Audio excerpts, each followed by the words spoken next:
네, 방금 인사드린 소프트웨어 정책연구소의 한상열 선임연구원입니다.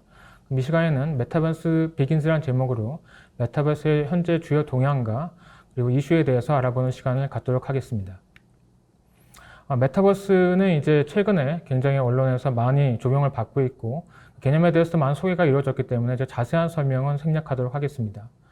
본 발표에서는 메타버스는 간단하게 말씀드리면 가상과 현실이 서로 융합하면서 그 속에서 그전에는 없던 새로운 사회, 경제, 문화 활동을 하면서 가치를 창출하는 그런 가상, 현실 융합 공간이다. 이렇게 말씀드릴 수 있겠습니다. 특히 이제 메타버스가 최근에 많은 이제 관심을 받고 있는데 그런 것은 이제 엔비디아를 비롯한 글로벌 기업들이 메타버스를 주요한 기업의 비전으로 내세우고 있기 때문입니다. 특히 페이스북 같은 경우에는 향후 5년 이내에 현재 소셜미디어 중심의 회사 구조를 이제 메타버스 회사로서 바꿔나가겠다는 선언을 하였습니다. 그래서 이제 이러한 이제 그 선언을 하게 된 배경을 살펴보게 되면은 그전에도 이제 현재 2D 환경에서 인터넷 환경에서 사람들이 서로 연결되는 그런 페이스북이라는 그런 이제 연결체가 있지만은 실제적으로 이제 2D와 인터넷을 통한 그러한 연결은 우리가 실제적으로 만나서 갖는 어떤 공간감을 전달하지 못하는 한계가 있습니다. 그래서 이제 저커버가 얘기하는 것은 이 메타버스라는 가상 공간에서 우리가 현실에서 만나는 것 같은 그런 실존감을 줄 수 있는 그러한 공간을 가상 현실 융합 공간을 만들겠다는 것이 주요 전략의 목표가 되겠습니다. 또한 이제 마이크로소프트도 이 메타버스에 대해서 상당히 오랫동안 이제 연구를 해오고 상용화 노력을 해왔습니다. 특히 그 중에서 저희가 좀 많은 관심을 두고 봐야 할 사례가 최근에 그 마이크로소프트와 미국 국방부 사이에서 체결된 25조 원 규모의 미래형 전투고글 공급 계약입니다. 단지 이것은 이제 그 고글만이 아니라 현재 그 다양한 그 가상융합 공간을 제공할 수 있는 그런 솔루션도 함께 들어가게 됩니다. 이러한 이제 메타버스 관련된 이런 큰 규모의 어떤 그 민관 협력 프로젝트를 만들었다는 것은 향후 이러한 이제 기술이 민간으로 이전될 시에 과거 인터넷이 국방에서 이제 민간으로 넘어가서 큰 파급력을 가졌던 것처럼 그런 과거 같은 사례와 같은 사회적 영향력이 또한 반복될 수 있다는 것을 또 시사하는 부분이 있습니다. 그래서 우리가 앞으로 이 부분이 어떻게 발전이 되고 여기서 나온 기술들이 어떤 부분들이 또 민간으로 이전이 됐는지 민간에 어떠한 영향을 갖게 되는지 그런 부분들을 관심 있게 볼 필요가 있겠습니다. 그런데 국내에서 다양한 기업들이 또 이 지자체를 비롯한 최근도 국회도 그렇고 많은 분들이 이제 메타버스에 관심을 갖고 있고 이 메타버스를 자사 산업이나 현재 그 운영하고 있는 사업에 어떻게 적용을 할지 그런 부분에 대해 많은 고민을 하고 계십니다. 정부 입장에서도 이제 이 메타버스를 새로운 신성장 동력으로 육성하고자 하는 그런 강한 의지를 갖고 있습니다. 그래서 디지털 뉴딜 2.0에서도 그전에 나왔던 이제 아이템과는 달리 새로운 신규 아이템으로서 메타버스가 추가가 됐고 이에 대한 내용을 현재 준비를 하고 있습니다. 그래서 이제 금년 4월경에 기재부를 중심으로 해서 신산업 전략 지원 TF가 만들어졌고 메타버스 작업반이 꾸려졌습니다. 또한 이제 과기정통부도 이제 민관이 함께 메타버스 얼라이언스 플랫폼을 만들어가는 목표를 갖고 메타버스 얼라이언스를 출범한 바 있습니다. 그래서 과거에도 이제 메타버스 사실 존재하긴 했었습니다. 그 1996년에 이제 처음 소수의 개념이 나오고 2000년대 초반에 이제 세컨 라이프라든지 싸이월드 같은 이제 서비스들이 나오면서 메타버스가 많이 이제 회자가 됐는데 당시에 이제 초기 메타버스는 사람들의 유의적 활동이나 소비적 활동에 주로 초점을 많이 맞추고 있었습니다. 하지만 이 최근에 나오는 이제 메타버스는 이 소비와 생산이 선순환하는 메타버스 플랫폼으로서의 발전 어떤 체계를 갖춰가고 있습니다.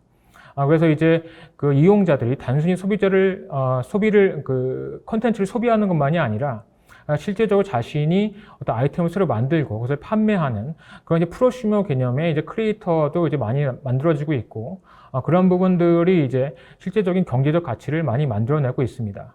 또한 이제 유의적인 성격만이 아니라 실제 업무에서도 이러한 메타버스 플랫폼을 활용하는 사례들이 늘어나고 있습니다.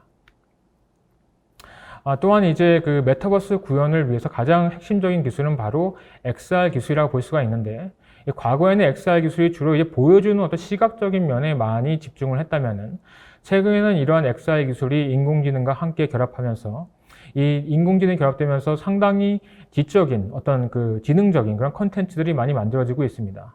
소비자들이 단순히 컨텐츠를 보기만 하는 것에 그치는 것이 아니라 어떤 인공지능을 통해서 굉장히 상호작용적인 지능적인 그러한 이제 컨텐츠들이 가능해지고 그러한 부분들이 소비자들에게 이전에는 없던 새로운 그러한 이제 경험을 주고 있습니다.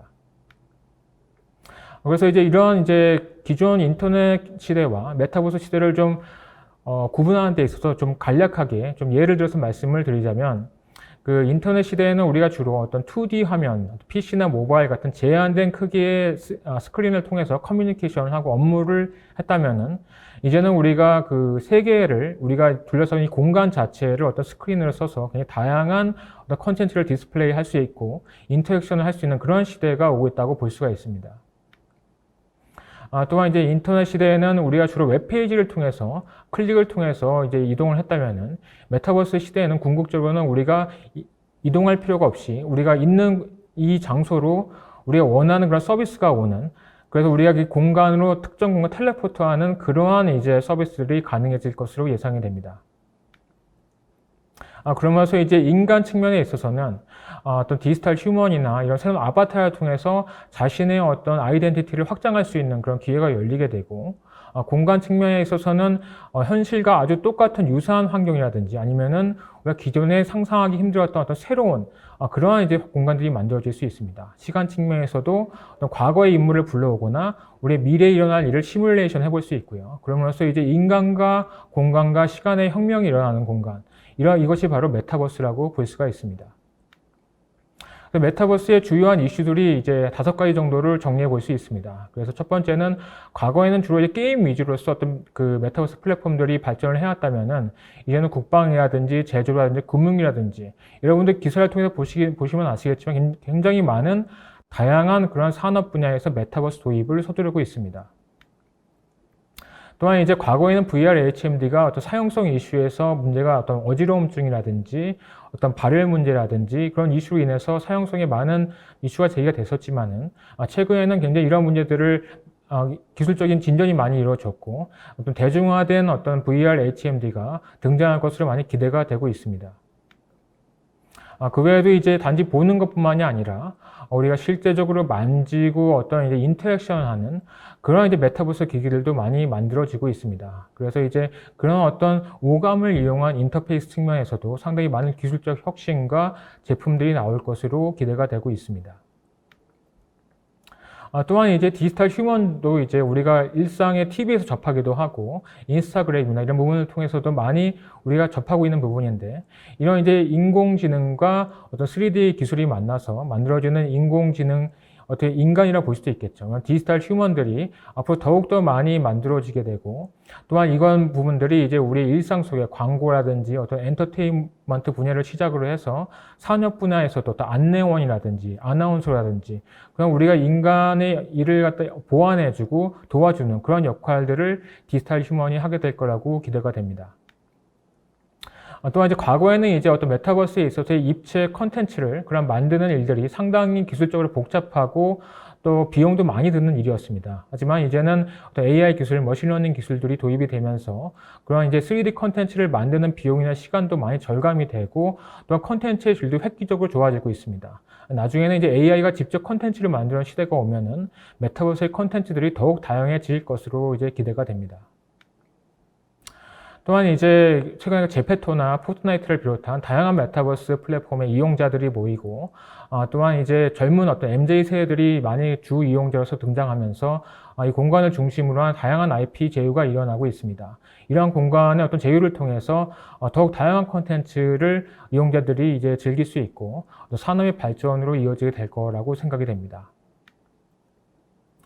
또한 이제 NFT 측면은 이제 또 NFT 측면도 상당히 요새 최근에 많은 이슈를 받고 있습니다. 그래서 NFT는 Non-Fungible Token이란 말의 준말로서 이제 블록체인 기술을 이용한 것입니다. 그래서 이 기술을 활용하게 되면은 그전에는 이제 디지털 재화가 이제 무한한 복제가 가능하기 때문에 어떤 희소성을 부여하기 어렵고 거래하기도 어려웠지만은 NFT 기술을 적용하게 되면은 그 디지털 재화의 어떤 희소성을 부여할 수 있게 됩니다. 마치 그 사람에게 주민등록번호를 이렇게 부여하는 것처럼 디지털 객체의 어떤 디지털 어떤 재화에 특정한 인증을 해줄 수가 있는 것이죠. 그를 통해서 이제 그 메타버스 공간에서 디지털 재화들이 거래될 수 있는 그러한 이제 수단으로서 NFT가 이제 활용이 많이 될 것으로 보이고, 이제 특히 예술 분야나 이제 그런 분야에서 이 NFT를 많이 응용을 하고 있습니다. 그래서 이 NFT가 이 메타버스에서 어떤 그 생산과 소비의 선순환이라는 개념에서 상당한 좀 큰 역할을 할 것으로 예상이 됩니다. 그래서 이런 이제 5가지의 주요 이슈를 저희가 살펴봤습니다. 그래서 이제 게임을 넘어서 경제를 확대되는 메타버스, 또한 이제 그 아까 VR 기기를 비롯한 굉장히 다양한 메타버스 기기가 등장이 하고 있고, 또한 디지털 휴먼들이 우리 일상이나 이런 부분에서 많이 등장을 하면서 더 활용도가 높아질 것으로 예상이 됩니다. 또한 이제 다양한 IP와 협력하면서 메타버스 콘텐츠가 더욱 다양해지고 재미있는 부분들이 많이 등장할 것으로 보이고, 또한 이제 NFT와 결합하게 되면서 디지털 재화를 통한 메타버스의 생산과 소비가 더욱더 가속화될 것으로 예상이 됩니다. 그래서 이제 이러한 시대를 이제 우리가 이제 봤을 때 우리는 이제 어떤 준비를 해야 되는지를 잠깐 보겠습니다. 그래서 개인 같은 경우에는 이제 새로운 뭔가의 직업을 가질 수 있는 기회가 생겨날 것으로 예상이 됩니다. 그래서 그 제피토 같은 그런 공간에서 이미 크리에이터로서 아바타 아이템을 만들고 그래서 큰 수익을 올리는 그런 크리에이터들이 나타나고 있습니다. 그런 이제 크리에이터가 이제 새로운 또한 직업군으로서 이미 어떤 유튜브의 크리에이터들이 있었지만은 그러한 이제 기술이나 전문성이 이 메타버스로도 전이가 될 수 있고, 또 메타버스 공간에 특화된 그러한 크리에이터들도 나타날 수 있을 것으로 예상이 됩니다. 기업들도 이제 이런 메타버스 플랫폼을 이용을 해서 현재 사업을 좀 디지털 트랜스포메이션 하거나 새로운 생산성을 높일 수 있는 기회로서 메타버스를 활용할 수 있을 것으로 기대가 됩니다. 국가 측면에 있어서는 이제 어떤 국가의 현재 하고 있는 공공 서비스 등을 이제 메타버스 전환하는 것을 이제 검토해 볼 수 있고, 이제 메타버스 시대가 이제 가속화됨에 따라서 여러 가지 또 사회적인 또 부작용들이 나타날 수 있습니다. 저작권 문제라든지 어떤 몰입 공간에 대한 어떤 중독된 분들이 나타날 수도 있고요. 그런 부분들에 대해서 정책적으로 사회적으로 미리 준비하는 것이 또 정부에서 또 이제 좀 우선순위를 두고 진행해야 될 사안이라고 생각이 됩니다. 그리고 이제 또한 중요한 부분이 이제 메타버스 이제 시대를 맞아서 XR 기술에서 많은 관심을 받고 있고, XR 이제 산업들은 이제 현재 어떤 그 국내 위주로 좀 많이 사업을 하고 있습니다. 그러다 보니까 어떤 산업의 어떤 성장 측면이라든지 산업의 경쟁력 측면에서 많은 좀 한계를 가지고 있는데, 이러한 이제 국경 없는 어떤 현실 제약이 적은 메타버스 공간 시대를 맞이해서 해외로 나갈 수 있는 그런 방안들을 본격적으로 모색해 볼 시기라는 생각이 듭니다.